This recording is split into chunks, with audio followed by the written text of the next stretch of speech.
Magandang araw pong muli sa ating lahat.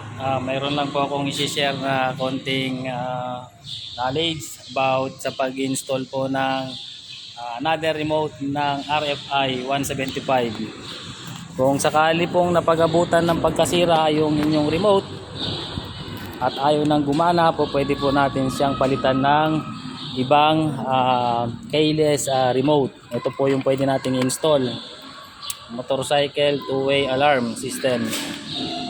So bali ang nangyari sa motor na to, hindi na po gumagana yung kanyang module, hindi na gumagana yung kanyang remote, hindi na sila nagko-connect. So kahit palitan mo siya ng bagong battery, wala din. So nag-decide na po ako na palitan yung kanyang remote control. So ito po yung step by step kung paano po mag-install ng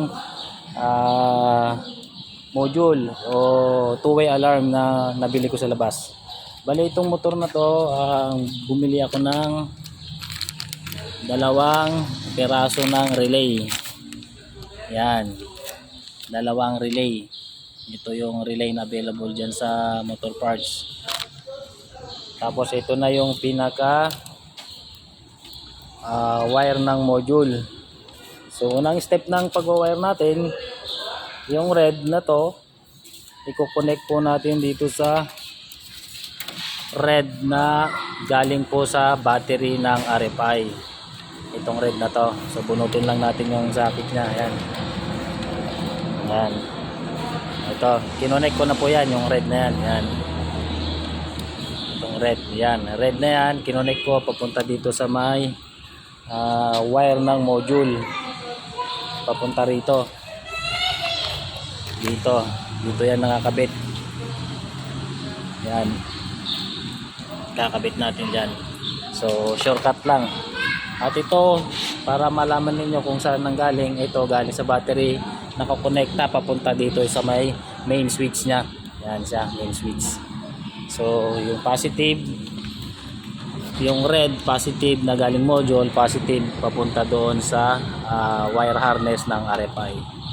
Yan. Then next, itong orange wire. Itong orange wire na to, ito po yung accessory wire ng bagong module na ini-install natin. Katumbas naman po nito ay yung kulay black na wire ng RFI. Yung katabi lang din po, yung kulay black na yan. Dyan po natin siya i-connect. Yung black po ng RFI, ito po yung accessories wire ng RFI. Sige, connect muna natin. So ayan, naikabit na natin yung orange wire sa black wire ng RFI. Next, i-connect naman natin itong kulay gray na to, papunta naman ito sa dito. Teka lang ayan, bali itong gray na to papunta dito sa 85 ng relay. Yan. Ito yung 85 kung nakaharap sa atin ito. Dito natin yan i-connect. Yan, gray na yan. So install natin dito. So ayan, pag nakaharap sa atin yan,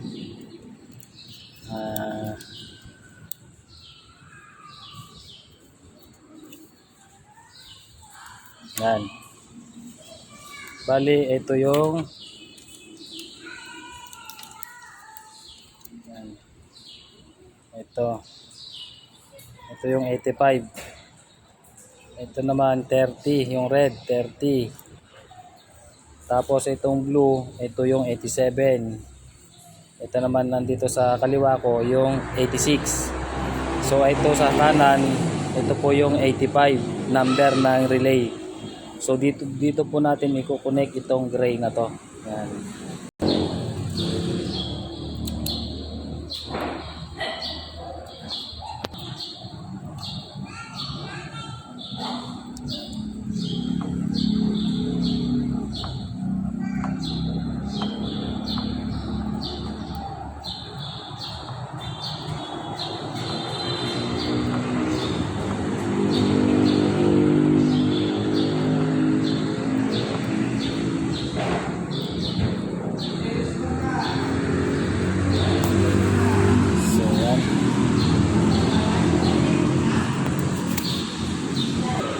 Then susunod, itong 86 ng relay, dudugtungan natin ng wire papunta rito sa may accessories wire. Pwede na rin dito sa orange natin ilagay o doon sa may black. Ayan, connect natin. So ayan, i-connect na natin dito. Nadugtungan natin ng wire. I-connect naman natin ito dito sa orange wire or black. Ay, mali pala kasi namali ako. Ito yung 87, ito yung 86. So itong 86 na to yung ikakabit natin dito sa may accessories wire natin. Kung maalala nyo, ito yung accessories wire natin, itong orange. Then next, kakabit natin itong 87. Ito yung 87. I-connect natin dito sa, punta tayo dito sa may ibabaw. Yan. Hanapin natin yung galing dito sa may kill switch nya. Yan. Bali ito, nakita ko na tong loob nito. Ang kill switch nito, itong wiring nito, ito yung kulay brown. Itong kulay brown na to. Dito natin yun i-connect yung 87 at saka yung 30. Puputulin muna natin. So ayan, naputol na po natin yung brown wire. Ito naman po yung galing dun sa may relay, sa kinakabit nating relay. Bali itong wire red na to, ito po yung 30, number 30 ng relay. At ito naman po yung karugtong nito, yung 87 na kulay blue yung karugtong nito sa relay. I-connect natin dito sa kabila. Yan. Then itong isa, i-connect natin dito. Yan. Okay. Ayan, naikabit na natin. Next step natin ay itong light, itong blue. Itong kulay blue na to na galing sa module na wire. Ito blue. I-connect natin to dun sa starter. Sa starter switch nya papunta rito. Ayan, bali nagputol na ako. Yan. Yung sa starter, kung mapapansin nyo, ito po yung wire sa starter relay nya. Yan. Yan. Sa pink ko po ikinonect yung papunta doon sa may module na kulay blue. Sa pink po, pink wire. Ayan po, pink wire po ng starter relay. Yung isang karugtong kasi niyan, yun yung black white. Ground po yan, yung black white. So itong pink niya to, ito pink, papunta dito sa relay. Pinag-iwalay ko na sila, mamaya ko na idudugtong. Pink wire papunta doon sa module ng remote control. Itong kulay blue. Yan, kulay blue. I-connect natin doon sa wire na yon. Ayan, naikabit na natin yung kulay blue na wire papunta doon sa starter relay na kulay pink. Ayan.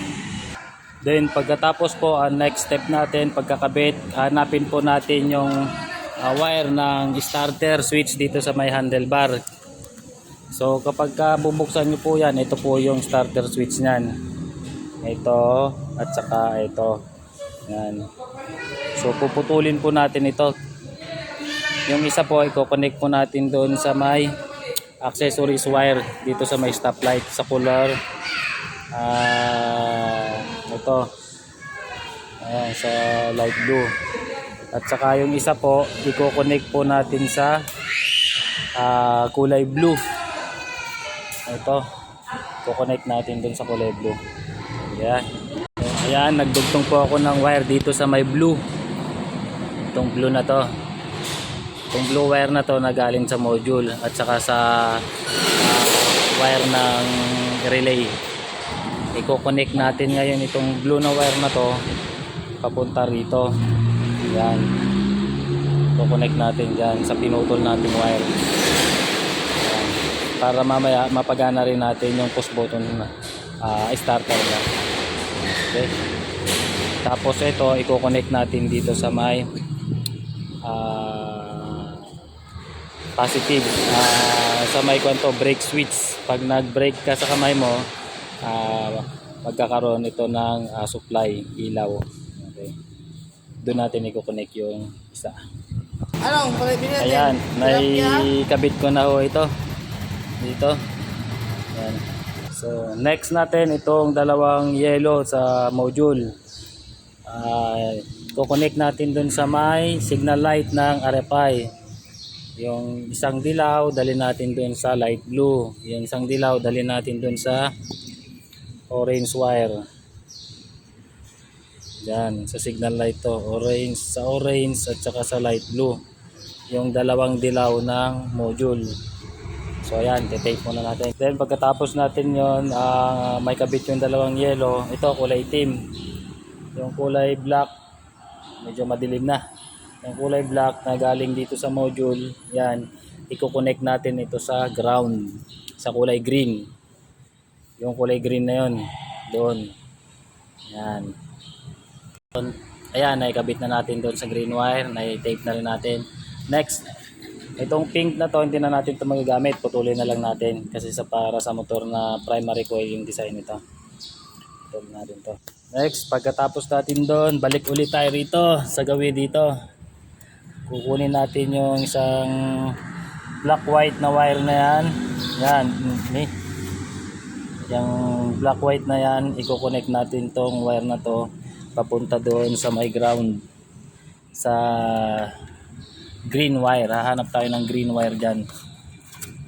Ayun yung green. Ayan, hanap tayo. Ayan, so dyan tayo nakakuha ng green wire. Ayan, sa likod. Dyan natin i-connect. Then idudugtong natin dito sa may black white. Ayan, naikabit na natin itong green wire na yan. Dito, pinasok ko dito sa may bahay niya. Punta doon sa black white. Kasama ng wire sa starter relay. Sige, next naman. Okay, next step. So, naikabit na natin lahat. Subukan natin. Saksak natin dyan. So ayan, naikabit na natin. Try natin kung talagang totoong aandar ito sa bagong kinabit natin. So ito yung bagong remote niya ngayon. Hindi ma-blurred. Ayan, sige lang. Yan. Kalayo lang. Ayan. Yan. So ayan yung number niya. Okay. Punta tayo dito sa harap. Yan. Try lang natin. Double press. Uy. Okay. Yan na siya. Ayan po. So gumana na yung Double press lang? Double press lang nito, sir. So gumana na yung bagong remote natin. Starter. Two-way alarm. Pero pag umandar siya, mayroon pa tayong isang gagawin dito kasi ito hindi pa ito napapagana. So ang tendency nito, mapandar mo yung motor mo kaso nga lang hindi mo naman ito ma-on, ma-off. Hindi ka makapagbukas ng fuel mo sa takip, hindi ka makapaggasolina at hindi ka rin makapagbukas ng U-box mo. So next, ito naman yung ayusin natin ngayon. Hanapin natin yung wiring nito, yung solenoid switch niya sa loob para mapagana natin at nang sa ganun ay may twist din natin. So maglalagay ulit tayo ng another relay. Relay, okay. Yan, kakabit natin. So ayan mga kakatropa, ito naman yung another relay natin para gumana po yung main switch niya. So ito po, iharap ko po ulit sa inyo. Yan, ito po yung red, ito po yung 30. Yan, 30 at saka 86. Kung mapapansin nyo po, pinagsama ko po sila. Pagsasamahin nyo po yung 30 saka 86 ng relay. Tapos itong 85 na to, ikakabit natin ito sa may isang linya ng placer. Alin sa dalawa, kahit sa light blue o sa orange o sa dilaw. Yan, dilaw na yan. Ikakabit natin ito mamaya doon. Then itong 87, itong blue na to, 87, papunta ito dito sa may wiring ng solenoid switch. Ayun po yung wiring ng solenoid switch natin. Ayan sir, ilawan muna natin. Ito po yung wiring ng solenoid switch. Ito. Ayan, yung kulay pink. Pink po yan. Yung wire na yan galing po doon sa may switch niya, sa main switch. Sa loob po niyan, solenoid po yung karugtong yan. Okay, kapit natin. So ayan po. Ito po yung 85. Ito po yung 85. Yan. Itong red ano na to, blue na wire na to. I-connect ko po yan dito sa ito. Wala na. Yan, kinonect ko po sa yellow. At saka yung red wire naman po na yon, yung 8630 sa relay na yon, kinonect ko doon sa ground dito. Yan, sa ground. Okay. So ayan, nakumpleto na natin. Ayan. Subukan natin, balutin muna natin. Okay, ayan, natapos na. Itatry po natin kung okay na yung ating ano. Ayan. Ay, hawakan ko lang para kwan. Ayan, try natin kung gumana na yung dito. Sige pre, hawakan mo na lang. Yung last na lang yung hindi mag-on. Siya ang videohan mo. Siya ang videohan. Ito. Okay. Okay, yan na siya. Sasabayan mo siya. Close. Start natin kung mag-start. Wow! Okay. Pindutin mo rin yun kung magpindot doon. Hindi na. Galing. Okay, double start. Okay. Bites. Okay, yun lang mga kaibigan. Sana may natutunan po kayo. Salamat sa panonood.